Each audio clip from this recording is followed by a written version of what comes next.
Welcome everyone to today's Career by Design webinar on the fun topic and the important topic of podcasting. We're really excited to have Molly Beck here with us today to share her expertise. Molly is an entrepreneur who is passionate about all things audio. She is the founder of the podcast creation site Messy. She's also the author of Reach Out, the simple strategy you need to know to expand your network and increase your influence, published by McGraw-Hill. This fun and practical book follows her journey building Messy through networking strategies. Previously, she launched, built, and grew Forbes Podcasts, a network of 14 business-first podcasts. Her background includes running marketing at Venmo as well. Molly has a BS from Northeastern with a dual concentration in finance and entrepreneurship. And also just to let all of you know that you can participate through the chat box, but Molly will be taking questions towards the end of the presentation. So take it away, Molly. Awesome. Thank you so much, Michelle. I'm so excited to be here. Welcome everyone to Podcasting 101, why every business leader, that's you, needs a podcast and how to get one. This is going to be a really fun talk. I love sharing the excitement about the audio space. I love getting new podcasters to come on board and join the podcasting revolution. So this is going to be awesome. To start, let's talk about what we're going to cover. We're going to talk about what is podcasting, really level set the conversation, why you need a podcast, how to develop that show idea. Then we'll get really technical and talk about what are the 6 steps you need to publish that first episode. Talk a little bit about marketing, monetization, analytics, how you can hack your time, what sort of time will podcasting take up in your life, and how you sort of make that a lower number. And then we'll end with some Q&A. If you have a question that's directly related to the slide that's on the board, feel free to put it in the chat box. You're not sure of something, there's a typo. If it's a more general question about podcasting, there'll be plenty of time for Q&A at the end. And the last slide is my email. You're always welcome to shoot me an email if you have a specific question for your own situation. So, is everyone ready to dive in? Perfect. Okay, we just did my bio, but I run Messy FM. It's a website that makes it really easy to start a podcast. Prior to that, I worked in the podcast space for Forbes, also worked at Venmo, and then I'm the author of Reach Out, and I'm a very proud Northeastern graduate. I graduated in 2009 with a BSBA. If you want to connect on social, I'm Miss Molly Beck on all platforms, and I'm always open to LinkedIn requests as well. So, let's talk about what is podcasting, really sort of level set the conversation. Maybe you're interested and you're sort of like a fan of it. You listen to a couple shows, but you're not really sure how you would describe it. Basically, podcasting is a radio show you can listen to anytime over the internet. People often call podcasting radio without scaffolding, which tends to mean that, I'm going to turn off my thing here, which tends to mean that unlike radio, where you're beholden to what is the show, what is the DJ, what is the time slot they're in, you can choose to listen to your favorite podcasters at any time as long as you have an internet connection. The technology for podcasting has been around since 2004, but with the explosion of Serial, which was an extremely popular show in 2013, now podcasting is much more mainstream. Really, that one particular show really put podcasting on the map, so to speak, and now 4 or 5 years later, we see podcasting growing at an enormously fast clip. So why is podcasting growing right now? The first reason is technology. It's making listening more accessible. 73 million Americans, that's just over 1 in 4 of us, are regular podcast listeners. We're listening to podcasts at least once a month. And the way that we're doing that is typically through our smartphones or streaming in our car. Both of these are portable, they're free, and in 2018, sound is fitting our fluid lives. Listening to a podcast is one, unlike video or reading a blog post, it's something we can do while our eyes are elsewhere. While we're driving, while we're doing chores, while we're cleaning the house, you can be listening to a podcast. So places where music or potentially a radio show would have potentially fit into your day, now that's where podcasting is fitting in. And in 2018, we're also living in the age of Netflix. People don't want to have to be told what types of shows to consume, whether that's television or audio. So podcasts are extremely customizable. You think about who you want to listen to, and that's the specific podcast and specific episodes that are for yours. You're not being told, oh, like, the days of TV Guide where these are the only shows that are available. It's very customizable. So who's creating podcasts? We have both individuals and companies. On the individual side, which is, I think, most of us on the podcast today, people are starting podcasts to expand their personal brand as a fun side project or passion project, and also to promote their own consulting or business's brand. On the company side, we see companies that are in the media space that are looking to turn readers into listeners. So that's why we see traditional publishers like the New York Times, Wall Street Journal, MTV, Forbes, etc., all looking to take that audience that used to consume their content primarily through television or print, and now they're moving them to podcasting. So let's talk about why you specifically need a podcast. Here are 3 reasons that I think really drill down for why right now in October 2018, this is the right time for you to start a show. The first is that having a podcast helps you stand out.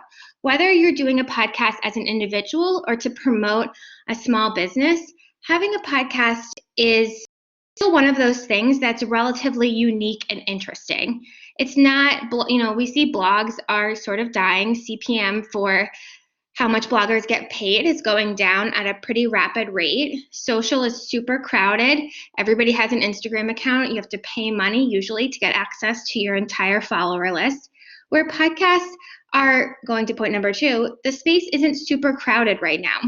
The same way that the most popular bloggers were the ones that got into blogging early. Most of the bloggers that you probably still read started blogging, 2007 to 2012. Right now, we're in that space for podcasts.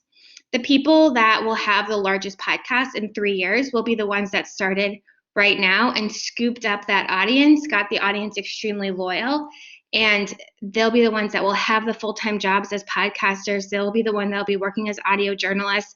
They will be the ones that will be experts in the space, not necessarily because they're smarter than anybody else, but because they started earlier than the majority of people. If you think about it, you probably don't know very many companies or businesses or individuals that haven't at one point had a blog, and that will be the same thing in 5 years. In 5 years, you will not know someone that hasn't had, at least at one point, a podcast. And then the last thing is really a benefit for podcasts for companies, and that's the engagement of your target audience. Listening to a podcast is still a little bit of a manual process. You need to find the podcast in a directory, which is probably in iTunes. You need to download the podcast, and then you need to listen to it. That listener is more engaged in your content than someone that maybe just sees a tweet from your business online and hits like on it and moves on. So because those listeners are farther down the engagement funnel, you can really see what your super fans want more of by looking at analytics. If you publish, 12 episodes on knitting, and then you do 1 episode on cupcake baking, and that episode on cupcake baking gets 3 times the amount of listens than all of your episodes on any other topic, you know that your super fans are over knitting and they're into cupcakes. So you can really see what your audience is looking for based on how engaged they are in this type of content. You can sort of think, people often compare podcasting to social media, and I actually think a better example for a business is to compare podcasting to a white paper. So a white paper is typically what a business might publish in specific, sometimes like B2B industries that are all about like really going deep on a topic, and usually to download a white paper from a business, you have to leave your email address. So then that person that's leaving their email address or signing up to get access to the white paper is farther down the engagement funnel than just a follower on LinkedIn. That's what a podcast is. It's people that are farther down the engagement funnel than someone that's just liking your content on social or occasionally coming to your website. So now that I've convinced you that not only do you need a podcast, but you need to start it now, let's talk about how you can develop your show idea. Here are 5 questions to think about as you launch that podcast. The first thing, and arguably the most important, is what is your niche? So let's say that you're a small business owner and you run a marketing agency. If you do a podcast that's about marketing, that's an interesting topic, but it will be hard to expand your podcast beyond your sort of immediate circle of family, friends, maybe some clients, because a marketing podcast isn't terribly unique. But what if instead of doing a marketing podcast, you do a podcast about using social media to engage Gen Zers? That's a much more specific niche, but it's also much more interesting for marketers when they want to listen to a podcast to know that this is the show that's all about this very specific topic that most marketers care about that you can then sort of expand on. So when you're thinking about a podcast, it's not enough to have a theme. You want to really have a niche. And we talk about seasons later on, but you can always have a niche for a specific season. So perhaps you do a marketing podcast and season 1 is all about social media for to engage Gen Zers. Maybe season 2 is all about how to build an email list. You can think about niches in terms of seasons if you're not sure you want to have it be the only topic for your podcast. And if you're feeling a little stuck about what your niche is, think about the type of content you like to consume. You know, when you walk into a bookstore, where are you gravitating to naturally? And when you get to that section of the bookstore, what sort of books or content do you think is missing there? Where can you be a voice in this space for the people that you're trying to reach that they can't find elsewhere? And this really plays into what type of host do you want to be? There's really 3 main types of podcast hosts. The first is the expert. You're a subject matter expert in a particular area. You want to share the knowledge or advice you have with the audience. The second is an interviewer. You want guests on to explore a topic deeper. And then the third is a journalistic lens. So thinking about what's a topic that you want to explore from the perspective of a journalist. So you're not necessarily in the story, you're reporting on the story. For most business leaders that are looking to start a podcast, typically you would fall into the podcast host that's sort of a hybrid between expert and interviewer. You yourself are the expert, but you're also bringing on guests that have specific knowledge in areas. So let's say that you run a small business bakery and you're an expert in baking, but you want to have guests on that are experts in specific areas of baking. So maybe you have a croissant expert on, maybe you have a cupcake expert on, maybe you have a macaroon expert on. You're still the expert in baking and you're still contributing to the conversation about what it's like to own a bakery, but your guests are really bringing sort of specific subject matter knowledge to your listeners. So for most business leaders, you're going to be a hybrid between an expert and an interviewer. Then you also want to think, do you want a co-host? And really the 2 questions to ask yourself about having a co-host is, do you have the same vision for the show? Do you have if one of you wants to make this a full-time job and one of you wants this to be a passion project, you're already sort of at a weird space.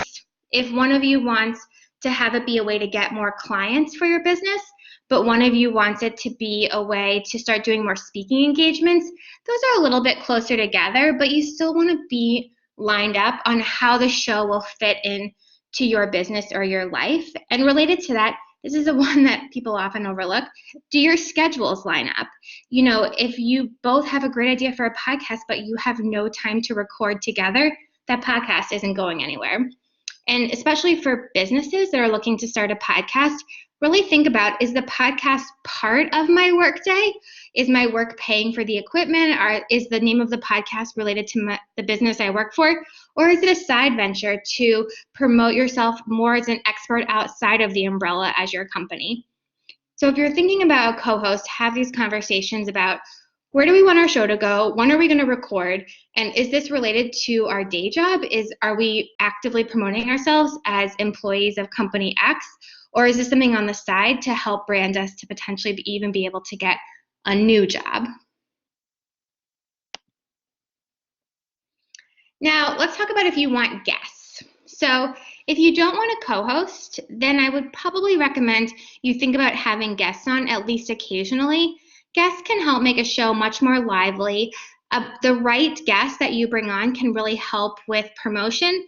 So if you have a popular industry expert on your show and she shares on her company's email list that she was a guest on your show, she now has a bunch of listeners that are coming over to your show that will hopefully be like, this is a really interesting podcast, and they'll stick around longer than just for the episode she is a guest on. The other sort of reason I really encourage people to have guests is that this is especially important if you're looking to brand yourself or you're looking to move into a new space or you're still a student. Having guests on your show is a great quote unquote excuse or reason to meet people that you admire. So let's say that you are an accounting student and when you graduate, you know you want to be an actuary. Think about people that you would potentially want to work for and have your show be set up in a way that those people can be guests on your podcast. So maybe you have a podcast about what it's like to break into the actuary world and you interview successful actuaries on what it's like to get their first job, pass the exams, advice they have. Your podcast may never become the next Serial, but it's a way for you to have a really genuine conversation with 10 or 12 people that you want to work for instead of just sending someone an email and saying, hey, will you have coffee with me? Asking someone to get to be on your podcast is super flattering for the other person. You've created a genuine connection with them. And then in 6 months, when you're looking for that next co-op or that full-time job, reach out to those 10 people that were a guest on your podcast. They're going to remember you. They already talked to you for 45 minutes and ask them what sort of resumes or what sort of advice they have for you for landing a job at their firm. So guests can be particularly helpful, especially if your podcast is helping you break into a new field. And then this is the tip I alluded to earlier, thinking in seasons. So grouping your episodes together by seasons is helpful for you because it can make sure that you like podcasting. We all know somebody that started a new project and got super excited about it and they promoted it all over their Facebook feed. Then after 2 days, they stopped doing it or they stopped working on the project or they gave up or whatever it is. You don't necessarily want to be known as the person that's always announcing new projects and then bouncing off of them. But if you announce, hey, everybody, I'm launching season 1 of my new podcast. It's 12 episodes. Here's what we're going to focus on. You can power through those 12 episodes, get them live. And at the end of those 12 episodes, if you absolutely love it and you're totally enjoying podcasting, you can roll right from season 1 to season 2. But if maybe it's not for you or you're having trouble finding the time, no worries to say, hey, everybody, thanks so much for season 1. I'm going to take a break before season 2, and maybe season 2 is 6 weeks later, or maybe it's a year later. You have some flexibility there that you don't if you just announce you're launching a podcast that's going to come out every Wednesday morning from now until forever. We also talk about monetization a little bit further along in this deck, but having seasons is also helpful if you're working with advertisers because you want to be able to get an advertiser on board for as many episodes as possible so you're not always scrambling to find an advertiser for an episode. So saying, hey, why don't you sponsor, the second half of our season 2, it's 7 episodes or whatever you want, sort of grouping it in a larger block and calling it a season can make it seem, quote unquote, more legit than being like, hey, why don't you sponsor these dates that just seem sort of like pulled out of nowhere.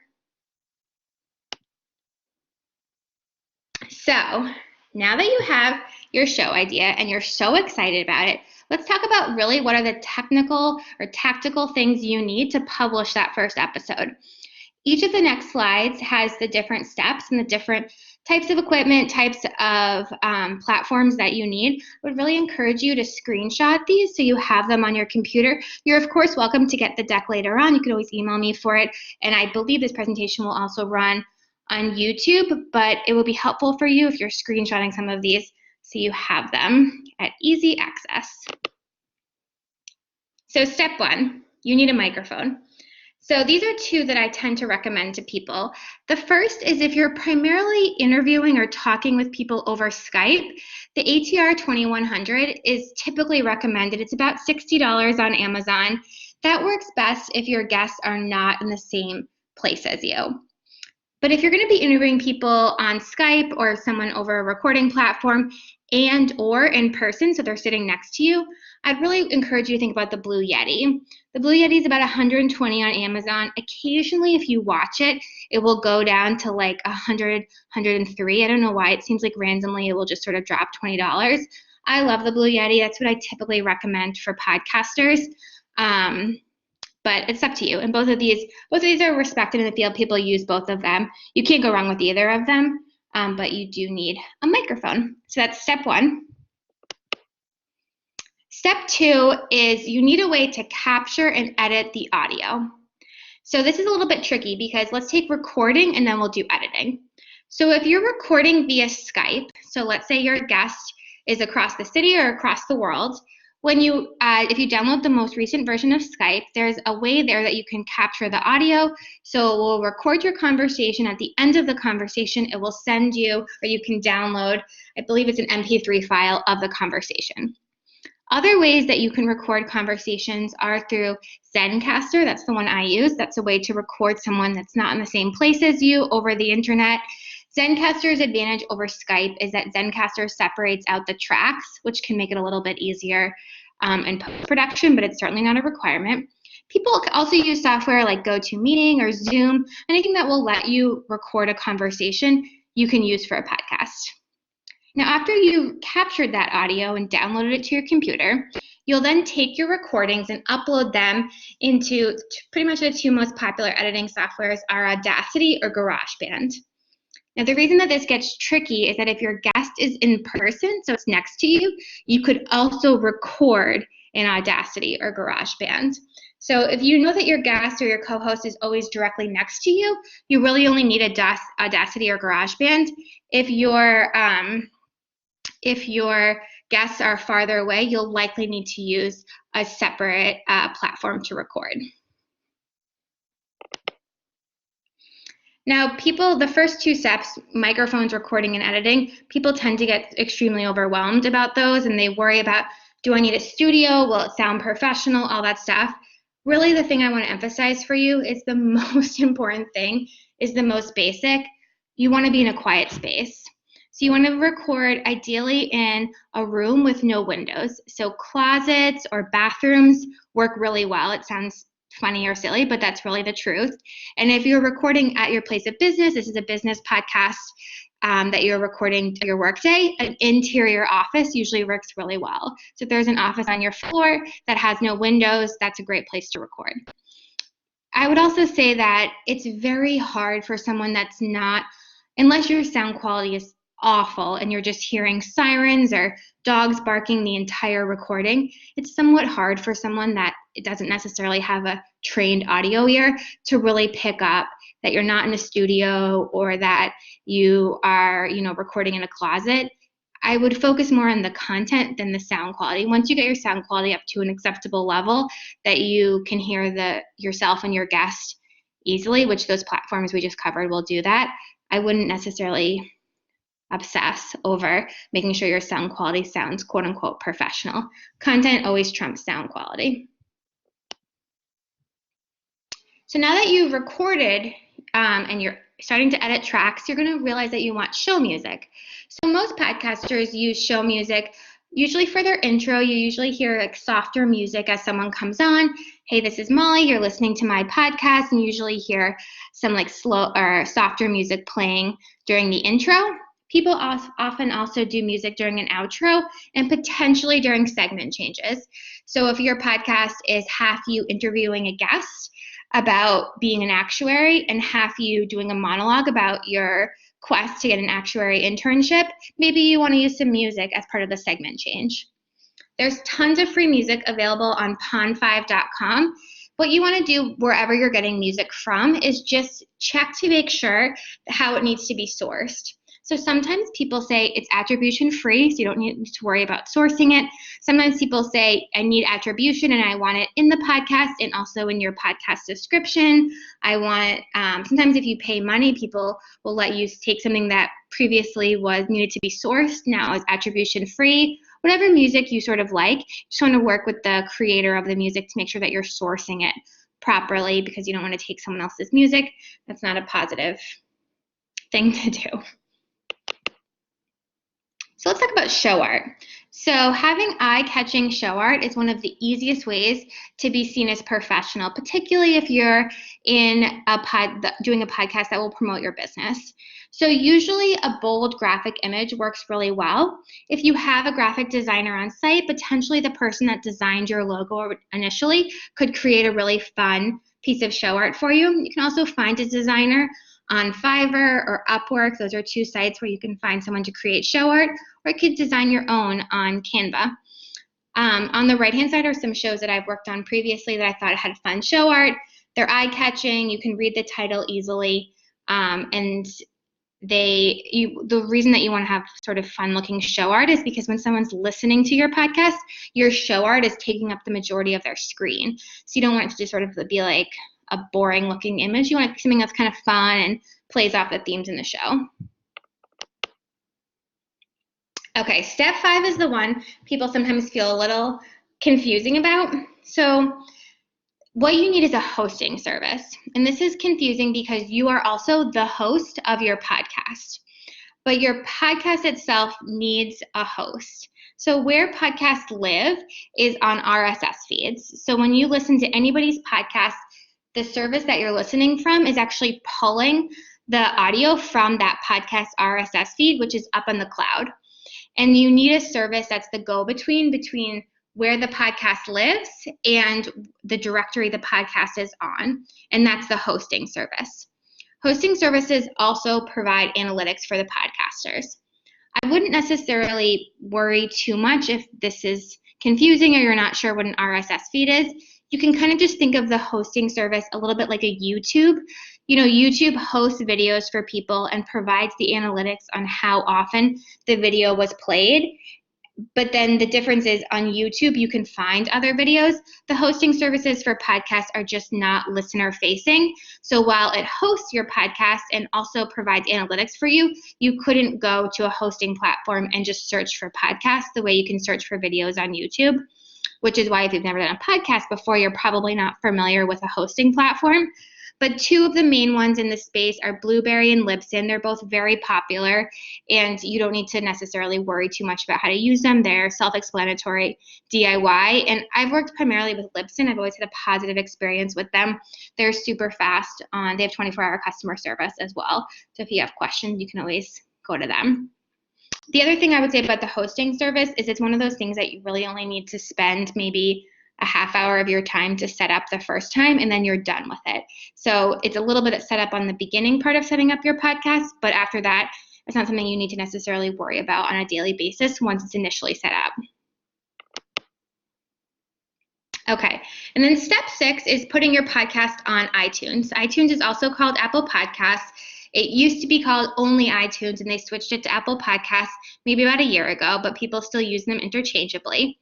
So usually if you're a podcast listener, you're most familiar with listening to podcasts on either iTunes or Google or Stitcher or Spotify. You probably have a favorite directory where you get your podcast from. And the reason that your podcasts are on those sites is because the podcast host submitted them to those directories. A directory is another word for where listeners can find your podcast. So the way that you submit your podcast to directories is you take your RSS feed, which is given to you by your podcast hosting service from the previous slide, and you submit it to the site. Usually it takes about 72 hours to get your podcast listed on a directory. So the first time that you put your podcast on iTunes or whatnot, it will take about 72 hours for them to approve your podcast. So just know that. So if you know you want your podcast to go live on a Tuesday morning, don't submit it to iTunes on Monday night. Submit it to iTunes the Friday before so you have some time for the podcast to go live. The URL here is for how to submit your podcast to iTunes, but all of these services, from TuneIn to Spotify to Stitcher to on and on, they all want to make it really easy for podcasters to be able to put their podcasts on their platform. So if you just Google, how do I submit my podcast to Spotify, it will be the first thing that comes up. And this, again, is something you only need to do once. So the very first time you want your podcast to appear on iTunes, you'll submit the RSS feed, they'll approve your podcast, and then after that, every new episode you publish will automatically appear there. So this will take about 10 minutes to submit your podcast to these different directories. And after that, you don't have to do that ever again. It's just something you do right before your first episode and never again.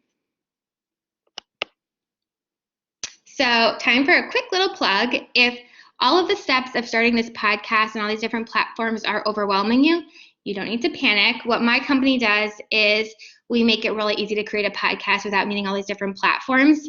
So from Messy FM, which is the URL, www.messy.fm, you can record, edit, choose music, create show art, publish, get your analytics. We're a hosting service.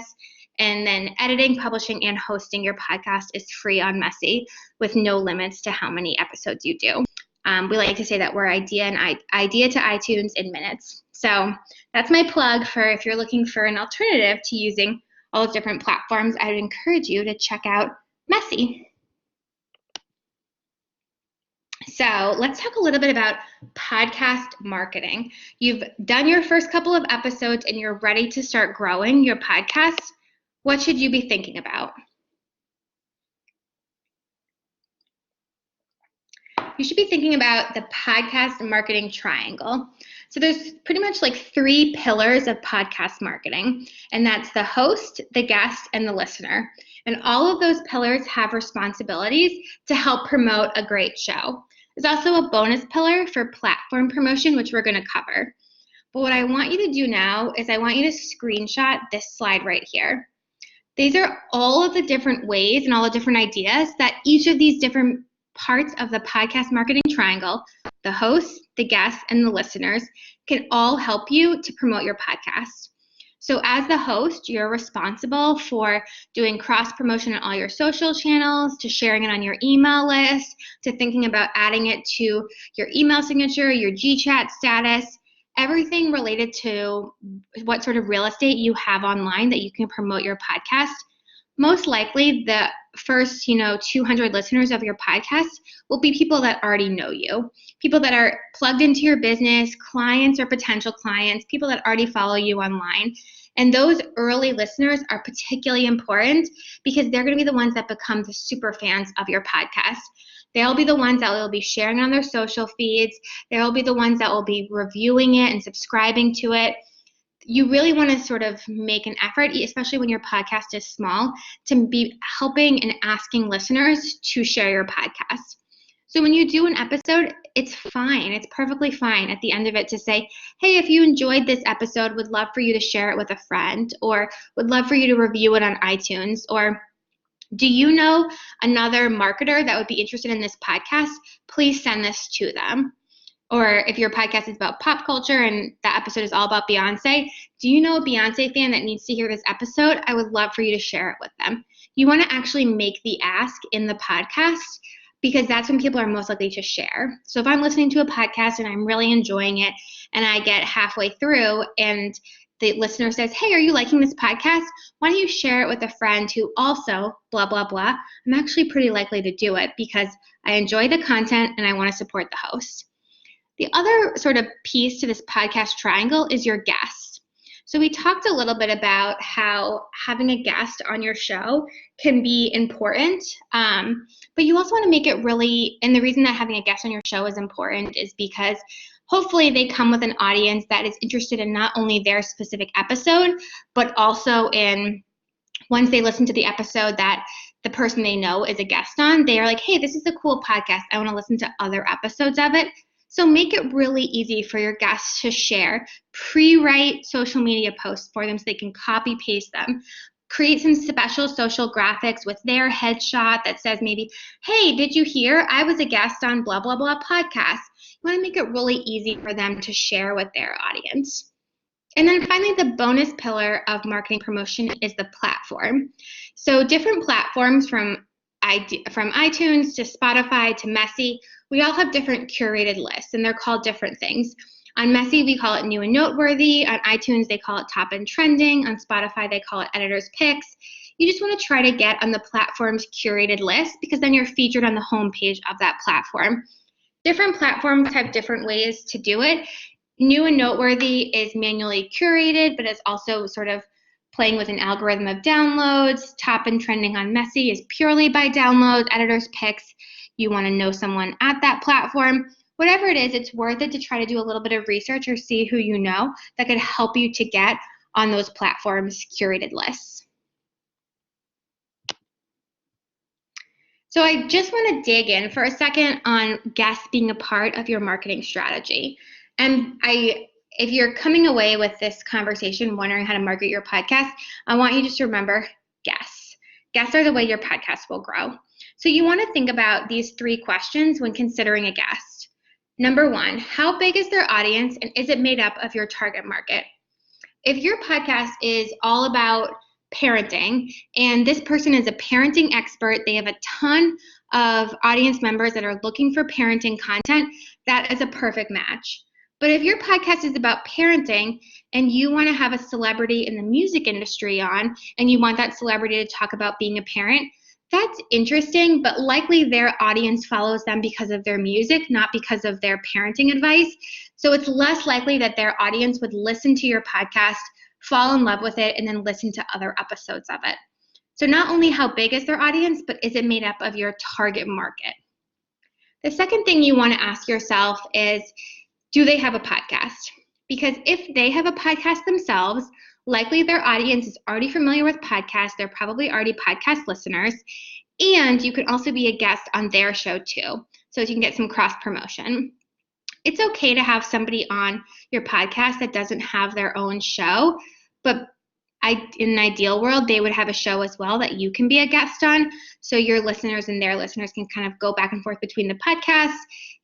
Now your listeners have a whole new podcast to enjoy, and their listeners have your new podcast to enjoy. And then the last thing, which I actually think is often overlooked, is thinking how interesting is their story and how practiced are they at telling their story. So if you're a podcast that is talking about, like, let's say you're a doctor and you want to have patients on, and patients are going to tell you stories of tough experiences they had in hospitals, that's a really compelling story and would be very interesting to the medical community. But it's likely that the guests don't have a ton of media practice telling those personal stories of their medical history. So think about the type of guests you have on and how much sort of media training you want to give your guests. If you do want to have guests on that maybe haven't done a ton of talking to the media, then do a pre-interview call with them where you guide them through the questions, you tell them I like my show to be about 30 minutes long, so I'm going to give you a signal here. You sort of just want to make it so they're not super rambly, and the easiest way to not make them super rambly is to have them practice telling their story before they're on your show. So this is another thing I want you to screenshot. This is the email template you would use to reach out to a potential guest. So you would introduce yourself, you would talk about your show, have some impressive facts to share, and then you would tell them that you potentially want them to be a guest on your show. I would never say right off the bat that you want someone to be a guest on your show, because you're probably going to want to do a pre-interview call with them. They might come back to you with some sort of maybe unreasonable demands. I would leave the conversation a little bit open-ended when you're first approaching them. So if it doesn't work out, there's no hard feelings. And ideally, unless you know them very well, you'd probably want to do that pre-interview call with them to help them practice telling their story. So this is the email template to reach out to guests. Okay, your podcast is launched, it's live, you've got these listeners, thanks in part to how you're marketing your show, and now it's time to monetize. So these are the popular ways to make money off your podcast, and the number after the star is how many listeners or something special you need in order to achieve that way to monetize. So the first way is to promote your own business. Promote yourself as an expert. This works particularly well if you're in a consultancy type of role or you're a service business where you provide something really interesting to clients. It is perfectly fine to start your podcast by saying, hey, I'm Molly. I'm the CEO of this type of financial consulting firm, and we specialize in this. In our podcast, we talk about blah, blah, blah. It's okay to throw in some promotion for your own business. And ideally, at the end of your podcast, you're also giving listeners a reason to hire you. So maybe you say, hey, here's my email. If you want to hire me and you mention this podcast, you get a free consultation call, or you get 20% off the first, your first engagement that you hire my company for. It's okay to promote your own business and to give your listeners some incentives to hire you. The second way to monetize is through listener support. So listener support means that your listeners are directly contributing to your podcast. This works particularly well if you're a student or someone that's doing like a pop culture or dating or lifestyle or fashion podcast that's really fun to listen to. You have a fun show with like humorous and jokes, and your listeners just they've fallen in love with you, and not only what you're talking about, but they think that you're so funny or so interesting or so smart, and you're asking them to contribute some money to support your podcast.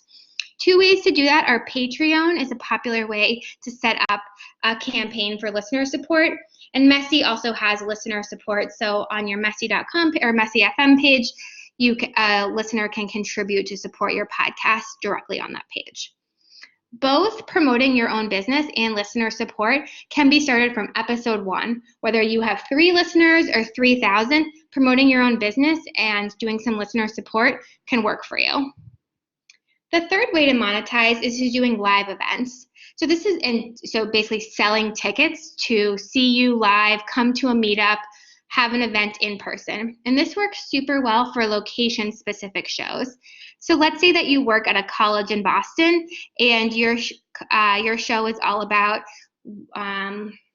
working in Boston and dealing with the student population within Boston and sort of the challenges or unique things about working with students in Boston. Probably your listeners are other people that work at colleges in Boston. So having a meetup for people that work in higher education in the greater Boston area and selling, a $10 or $15 ticket to come into the event is a great way to make some money, forge stronger relationships with listeners, make some other connections at other schools. So think about some things that you could do if you have a location-specific show that would sort of evangelize your listeners and be fun for everyone to get to know each other. Then the last 2 ways these are typically the ways people are most familiar with if they're just a podcast listener, and that's selling ads and sponsorships or joining a network that will sell ads and sponsorships on your behalf. So you can sell ads and sponsorships on your own. Typically, you need to have about 5,000 listeners per episode to be interesting to an advertiser. The way that podcast advertising is sold is per 1,000 listeners, and it's typically between $25 and $40 for every 1,000 listener. So let's say that you have a $30 CPM, which means that for every 1,000 listeners, your brand pays you $30, and you get 2,000 listeners per show, then you're making about $60 per episode. That's fine, but it's not super helpful for the brand to have that small number of listeners. But if you're getting 10,000 listeners per show, suddenly you're making $300 per episode. That's a lot more listeners for the brand. It's work for you to work with a company to sponsor your show. You need to usually have ad copy approved by them. They might have some extra demands on, promoting on social. So you want to make sure that you have enough listeners that it's worth your time, because pretty much across the board, you'll be getting paid between $25 and $40 per 1,000 listeners. And then finally, if you're getting 50,000 listeners per episode, asking to join a network that can sell ads on your behalf might be a good use of your time. Though, of course, note here is if you hire someone to sell ads, they'll take a cut of the revenue. But if you're really getting that many listeners, you probably are actually getting people reaching out to you already to advertise on your show. So having someone that's sort of like the gatekeeper, can work with the brands on your behalf, is a good way for you to save time. And you'll probably also get access to a little bit better brands if you're part of a network. A really popular network for people to join when they're just starting out is called ACAST, A-C-A-S-T. So I just mentioned number of listeners a few times. So let's talk for a second about analytics. So we talked about your hosting platform being the one that provides the analytics to you for your show. But the main thing I want to emphasize for you is that podcast listens or podcast analytics are not like web views. If you come over from a web background, or you have a blog for your company right now, you're probably used to putting up a new post and maybe getting 100 or 200 page views on that first day. Podcasts are not like that. Most of the time, podcasts are evergreen, meaning they're not time sensitive. So the best practice is to pull podcast analytics 30 days after the episode comes out. It's not as immediate as web views. So let's say you have an episode go live on October 1st. You wouldn't necessarily care about the number of downloads you have until November 1st. And the main metric that you care about for your show is the average downloads per show. So if you have 10 episodes of season 1 and you're getting 1,500 average downloads per show, you're in a great space. That's the metric that you'll tell people when they ask, how is your show doing? The other thing to note here is that people use the terms somewhat interchangeably. So downloads, listens, listeners, streams, there are technical differences between those like sort of 4 different names, which is listens, listeners, downloads, and streams. But for the most part, they're used somewhat interchangeably. I tend to use the word listens just because it sort of makes sense across different platforms. But if you hear someone saying, hey, what's an average number of streams per show or average number of downloads per show, they're really just asking you how many people are listening to your show, and you just provide the average number of listens. So let's talk about some ways that you can save time. So if you're wondering how long a podcast is going to take you, really the industry standard for most non-journalistic shows is about 5 hours of prep for 1 hour of finished audio. So if you know you want to come out with a podcast for your business that's a weekly show, you can imagine to block out about 5 hours of time per week to get your show out the door. Now, there are some ways that you can hack this number. Usually, your first couple of shows, you'll be definitely hitting up against that 5 hours of prep because it'll be new to you, all that stuff. But you also can get this number to go down over time. 1, because you'll get better at it, but 2, because you also can start having other people on your team help you. So here are some ways you could get some podcast delegation. You could outsource out the production. So you could have someone that is responsible for adding in your music and uploading you to the hosting site. And that person is typically called either a producer or an audio engineer. You also could have someone that helps you, if you have a lot of guests on your show, do sort of like the scheduling and guest booking or the pre-show calls for you. And this person could be someone on your team, or it could be someone like a virtual assistant. And people sometimes often underestimate how much back and forth with guests there can be. So not only finding a time to record, but also, answering their questions pre-interview, help post-interview, creating those pre-written social copy for them. Sometimes having someone on your team that's assigned to basically like the non-technical parts of creating the podcast can be helpful to lower the lift on your end. You also, if you want to monetize your show beyond just promoting your own business, you also can think about having some sales help, like having a sales manager or joining a network like Acast. Again, you're really going to want to have thousands of downloads before you get to that point.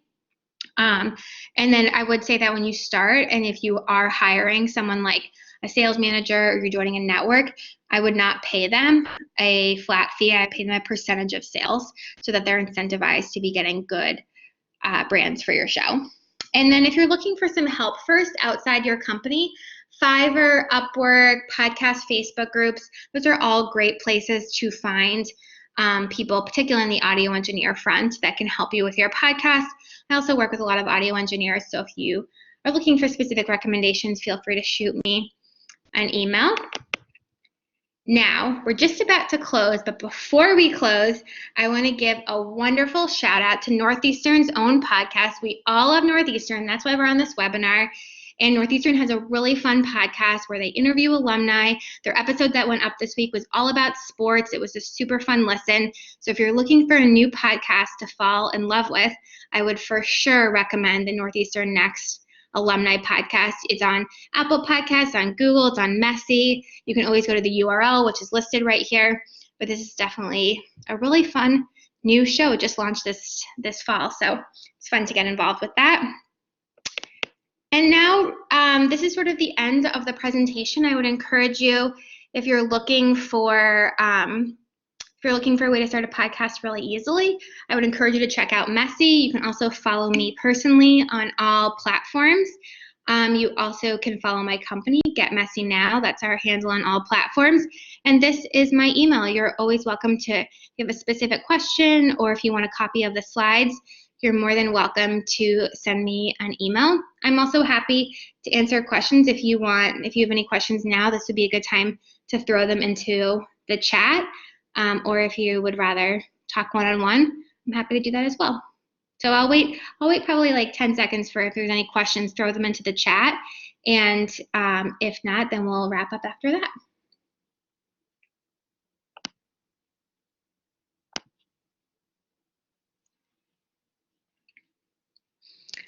Okay, I guess no questions today. So Michelle, I think it's back. Oh, here we go. We just had a question.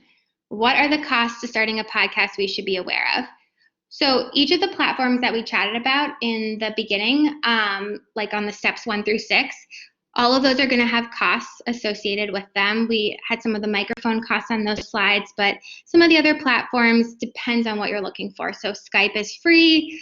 The other recording platform I mentioned is Zencaster. That's going to have a monthly cost. Sort of, you need to think about what is like a budget that makes sense for you. You can start a podcast for $4,000. You can start a podcast for free. I mean, Messy is free. So it's sort of thinking about what makes sense for you, who you want to hire out, all that stuff. So the podcast cost can be very variable, the same way that if you wanted to start a blog, you could do a blog for free, or you could do a blog that's very expensive. What led you to decide to start Messy? So I was working at Forbes, running Forbes podcasts, and people kept coming to me with really interesting ideas for podcasts, but they were intimidated by all those different platforms that they had to go to. So even if I offered to hold people's hands and really walk them through the whole process, people often didn't go and start their own podcast because they didn't feel like they had the time or the interest or the money to spend on all those different platforms. So I started thinking, how come if I want to start a blog, I can go to WordPress and have a blog up in minutes, where it's like the one-stop shop for podcasting. So I left Forbes to build Messy. Awesome. Okay, so Michelle, I think it's back over to you. Thank you so much, Molly. First of all, I want to mention that Molly is going to be featured in an upcoming episode of the Northeastern Next podcast. So that's something to look forward to and hear a different kind of conversation. And she'll be part of our first season that's happening. So definitely check that out. And Molly, I really want to thank you. This was such a good toolkit, so well organized. You covered so much information in such a clear way, and I think also addressed many side topics that we may not have been thinking about, as well as some of the nuances of doing this so well. We're very grateful for your expertise and for your joining us to share it with us today. So thank you so much. Thank you. It's been wonderful to be here. I hope everyone has a wonderful Wednesday. All right. Thanks for joining us, everyone.